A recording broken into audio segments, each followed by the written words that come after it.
Et si votre glycémie à jeun était élevée, non pas à cause de ce que vous mangez, mais à cause de ce que votre corps fabrique lui-même, en secret, chaque nuit pendant que vous dormez. Des millions de personnes de plus de 55 ans font tout correctement, et pourtant leur taux de sucre ne baisse pas. Aujourd'hui, vous allez enfin comprendre pourquoi. Chaque année, des dizaines de millions de personnes dans le monde apprennent que leur glycémie est trop haute. Certaines reçoivent un diagnostic de prédiabète. D'autres sont déjà diabétiques depuis des années sans le savoir, et la grande majorité d'entre elles reçoit le même conseil: manger moins de sucre. Alors, elles réduisent le sucre, évitent les gâteaux, lisent les étiquettes, font des efforts sincères. Et pourtant, lors de la prochaine prise de sang, le résultat n'a presque pas changé. Ce moment est décourageant. Il donne l'impression que rien ne fonctionne, que le corps est devenu incontrôlable. Mais ce n'est pas la vérité.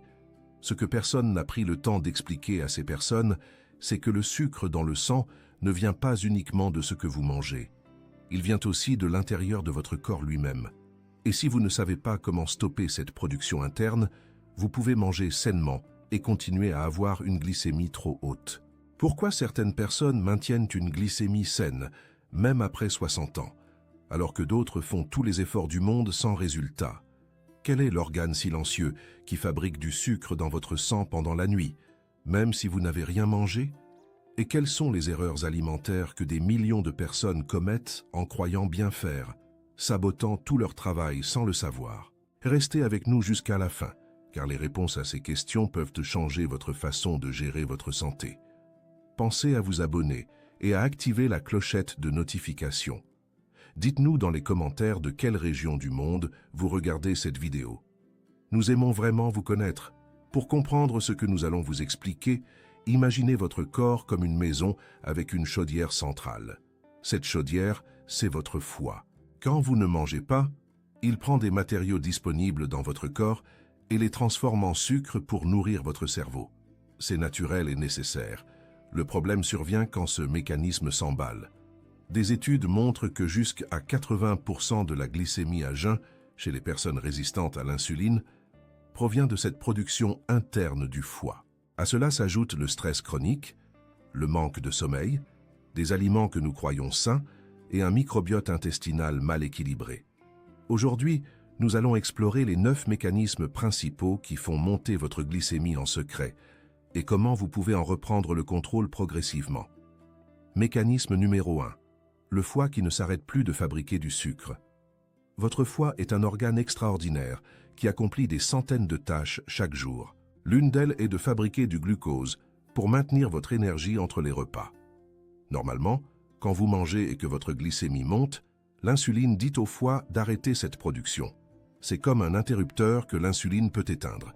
Mais chez beaucoup de personnes de plus de 55 ans, cet interrupteur ne fonctionne plus correctement. La raison principale est la graisse accumulée à l'intérieur du foie. Cette graisse agit comme une couche d'isolant autour de l'interrupteur.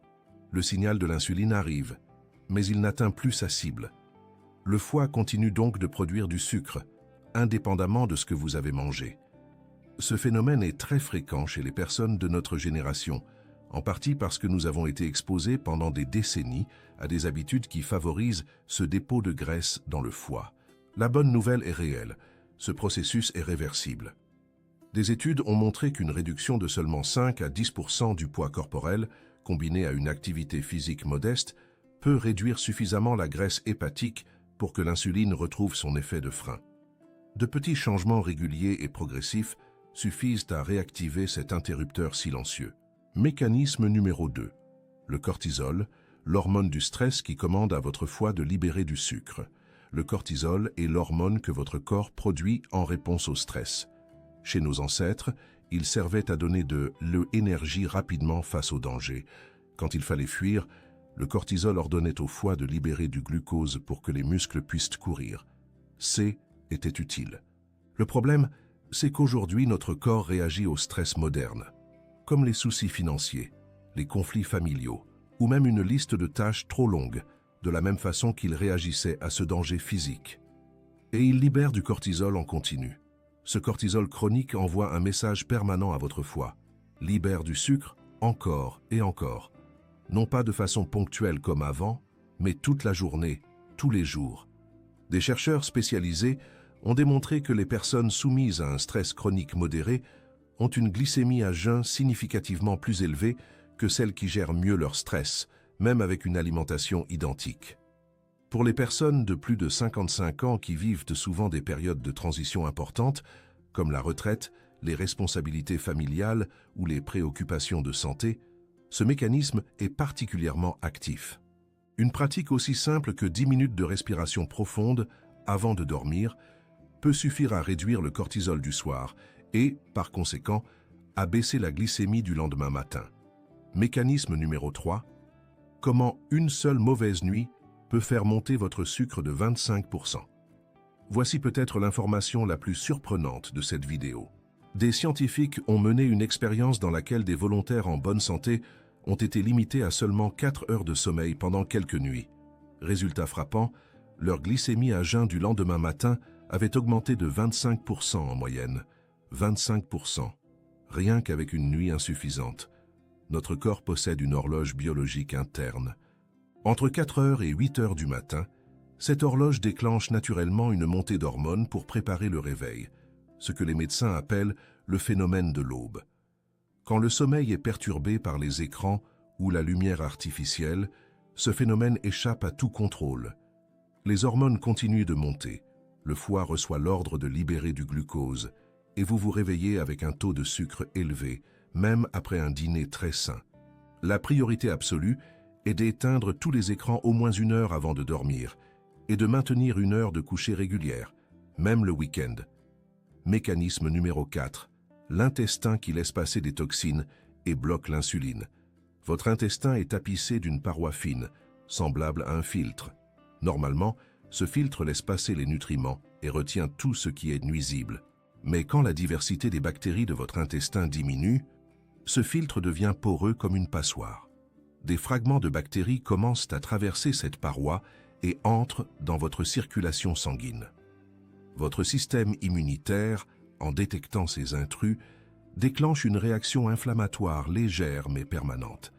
Cette inflammation va bloquer les récepteurs d'insuline à la surface de vos cellules. C'est exactement comme si quelqu'un bloquait la serrure de votre porte avec de la colle. L'insuline existe et fonctionne bien, mais elle ne peut plus entrer. Votre glycémie reste donc élevée, non parce que vous manquez d'insuline, mais parce que vos cellules ne peuvent plus l'utiliser correctement. Des recherches publiées dans des revues médicales internationales montrent que les personnes qui consomment régulièrement des légumes variés, des légumineuses et des aliments fermentés ont une bien meilleure sensibilité à l'insuline. Essayez chaque semaine au moins 4 portions de lentilles, de pois chiches ou de haricots secs et ajoutez un peu de choux fermentés non pasteurisés à vos repas. Mécanisme numéro 5. La graisse abdominale qui agit comme une glande inflammatoire. Beaucoup d'entre nous remarquent, après 50 ans, que le ventre grossit même sans manger plus. Cette graisse abdominale, qui entoure les organes internes, n'est pas un simple dépôt passif. Elle se comporte comme une glande à part entière. Elle fabrique et libère en permanence des substances inflammatoires qui s'attaquent aux récepteurs d'insuline dans le foie et dans les muscles. Plus vous avez de cette graisse, plus votre corps produit ces substances, plus votre résistance à l'insuline augmente, plus votre insuline monte pour compenser, et plus cette insuline élevée favorise le stockage de nouvelles graisses abdominales. Un cercle vicieux parfaitement organisé. Le cortisol dont nous avons parlé aggrave directement ce phénomène, car le stress chronique favorise spécifiquement le dépôt de graisse autour du ventre et des organes. Des études confirment que l'exercice de musculation légère est bien plus efficace que la marche prolongée seule pour réduire cette graisse viscérale. Il augmente le métabolisme de base et élargit la masse musculaire, responsable de plus de 80% de la captation du glucose dans l'organisme. Il suffit de se lever d'une chaise et de se rasseoir 10 fois de suite, 2 fois par jour, pour solliciter les grands muscles des cuisses. Ce mouvement simple, réalisé régulièrement, peut produire des changements réels en quelques semaines. Mécanisme numéro 6, le manque de magnésium, le facteur silencieux que les analyses standards ne détectent pas. Le magnésium est un minéral essentiel pour que le récepteur d'insuline fonctionne. Sans magnésium en quantité suffisante, Ce récepteur ne peut pas s'ouvrir correctement pour laisser entrer le glucose dans les cellules. C'est comme vouloir ouvrir une serrure avec une clé qui manque d'huile. La clé est là, la serrure est là, mais le mécanisme ne se déverrouille pas. Le déficit en magnésium est très fréquent après 50 ans, car notre capacité à absorber ce minéral diminue avec l'âge. Mais voici le problème crucial. Lorsque votre médecin mesure votre magnésium dans une prise de sang, le résultat peut être normal, même si vous en manquez réellement. Pourquoi? Parce que votre sang ne contient qu'environ 1% du magnésium total de votre corps. Le reste est stocké dans vos os et vos cellules.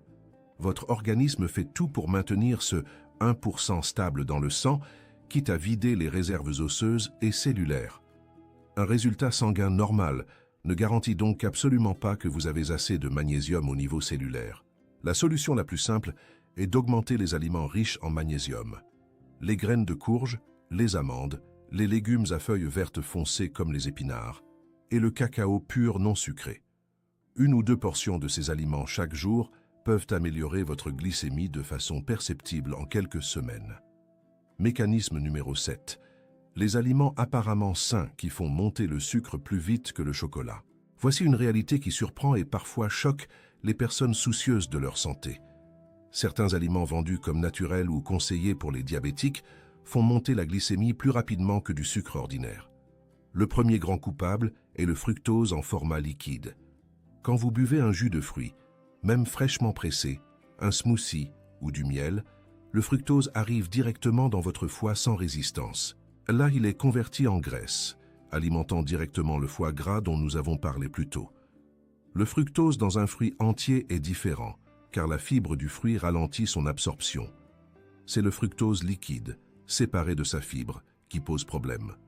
Le deuxième coupable, encore plus méconnu, ce sont les féculents à absorption rapide cachés dans des produits présentés comme sains. Certaines barres énergétiques du commerce contiennent de la maltodextrine, dont l'index glycémique est encore plus élevé que le sucre blanc pur. Les granolas avec sirop de riz, les galettes de riz soufflées, ces produits qui semblent légers font monter la glycémie de façon spectaculaire. La règle simple à retenir, si un ingrédient se termine par sirop, dextrine ou ose dans la liste des composants, votre glycémie le ressentira. Mécanisme numéro 8. L'ordre dans lequel vous mangez votre repas change tout. Cette découverte, validée par des études cliniques dans plusieurs universités dans le monde, est l'une des plus pratiques que vous puissiez appliquer dès ce soir, sans changer aucun ingrédient de votre assiette. Il suffit de changer l'ordre dans lequel vous mangez les aliments. Des chercheurs ont demandé à des participants de manger exactement le même repas dans des ordres différents. Dans un cas, ils commençaient par les féculents. Dans l'autre, ils commençaient par les légumes, puis les protéines, et finissaient par les féculents. Résultat frappant, le pic de glycémie après le repas était réduit de 20 à 30%, simplement en commençant par les légumes et les protéines. Pourquoi cela fonctionne-t-il? Les fibres des légumes consommés en premier tapissent la paroi de l'intestin et créent un ralentisseur naturel. Quand les glucides arrivent ensuite, ils sont absorbés beaucoup plus lentement. Les protéines, elles, stimulent une hormone qui ralentit la vidange de l'estomac et amortit la montée du sucre. Cette astuce est particulièrement précieuse pour les personnes de notre génération, car elle ne nécessite aucun effort physique, aucun achat particulier et aucune restriction alimentaire. Légumes d'abord, protéines ensuite, glucides à la fin. Mécanisme numéro 9. La marche après les repas, la stratégie la plus sous-estimée qui existe. Dans vos muscles se trouvent de petits transporteurs, des sortes de portes, que les scientifiques appellent transporteurs GLUT4. Normalement, ces portes ont besoin de l'insuline pour s'ouvrir et laisser entrer le glucose venant du repas. Mais quand vos muscles bougent, même doucement, même très lentement, ces portes s'ouvrent toutes seules, sans avoir besoin d'insuline. C'est un mécanisme indépendant et très puissant. Des études cliniques ont montré que marcher 10 minutes à vitesse douce dans les 30 minutes suivant un repas réduit le pic de glycémie de 12 à 17%. Pour les personnes de plus de 55 ans dont les articulations sont parfois douloureuses, sachez que même une marche très lente à l'intérieur de chez soi suffit à activer ce mécanisme. Si marcher n'est pas possible, rester debout et faire quelques mouvements légers des bras et des jambes produit déjà un effet mesurable. L'idéal est de marcher après les 3 repas principaux. Mais même après un seul repas, vous améliorez votre contrôle glycémique de façon significative. Il ne s'agit pas de sport. Il s'agit d'un signal envoyé à vos muscles pour qu'ils captent le sucre du repas à votre place, sans mobiliser d'insuline supplémentaire. Maintenant que vous comprenez ces 9 mécanismes, voici comment les intégrer dans votre vie de façon progressive et réaliste. La première semaine, concentrez-vous sur une seule chose, l'ordre de vos repas. Commencez par les légumes disponibles, même une simple salade ou quelques tomates. Mangez ensuite la protéine. Gardez le pain, le riz, les pâtes et les pommes de terre pour la fin. Si vous oubliez un jour, recommencez le lendemain sans aucune culpabilité. La deuxième semaine, ajoutez une marche de 10 minutes après votre repas principal. Si sortir n'est pas possible, marchez à l'intérieur ou montez vos escaliers doucement. La régularité compte bien plus que la distance. La troisième semaine, introduisez des légumineuses dans au moins 3 repas de la semaine. Ajoutez une poignée de graines de courge ou d'amandes chaque jour pour votre apport en magnésium. La quatrième semaine, travaillez sur votre sommeil. Choisissez une heure de coucher fixe, même le week-end, et éteignez les écrans 1 heure avant. Pour la musculation légère, commencez par le simple mouvement de se lever d'une chaise et de se rasseoir. Répétez 10 fois de suite, 2 fois par jour. Ce geste sollicite les grands muscles des cuisses, responsables d'une très grande partie de la captation du glucose. Si vous prenez des médicaments pour le diabète ou pour la tension artérielle, il est important de parler de ces changements à votre médecin avant de les appliquer. En améliorant votre sensibilité à l'insuline, votre glycémie peut baisser plus rapidement que prévu, ce que peut nécessiter un ajustement de votre traitement. C'est une bonne nouvelle, mais elle doit être surveillée par un professionnel de santé. Si vous souffrez d'une maladie rénale chronique, certains aliments riches en magnésium comme les légumineuses peuvent nécessiter une attention particulière. Parlez-en à votre médecin ou à votre diététicien. Les informations partagées ici sont éducatives et ne remplacent pas un avis médical. Elles sont destinées à vous donner des outils supplémentaires pour des conversations plus éclairées avec votre équipe soignante. Si cette vidéo vous a apporté quelque chose de nouveau, si elle vous a aidé à comprendre quelque chose que vous n'arriviez pas à expliquer depuis longtemps, laissez-nous un commentaire en bas. Dites-nous quel mécanisme vous a le plus surpris. Partagez cette vidéo avec quelqu'un que vous aimez et qui pourrait en avoir besoin, car votre partage peut faire une vraie différence dans la vie d'un proche. Laissez un pouce bleu si vous avez apprécié ce contenu. Nous avons 2 vidéos sur l'écran en ce moment. Je suis certain que vous aimerez continuer à regarder des contenus comme celui-ci. Prenez soin de vous et à très bientôt.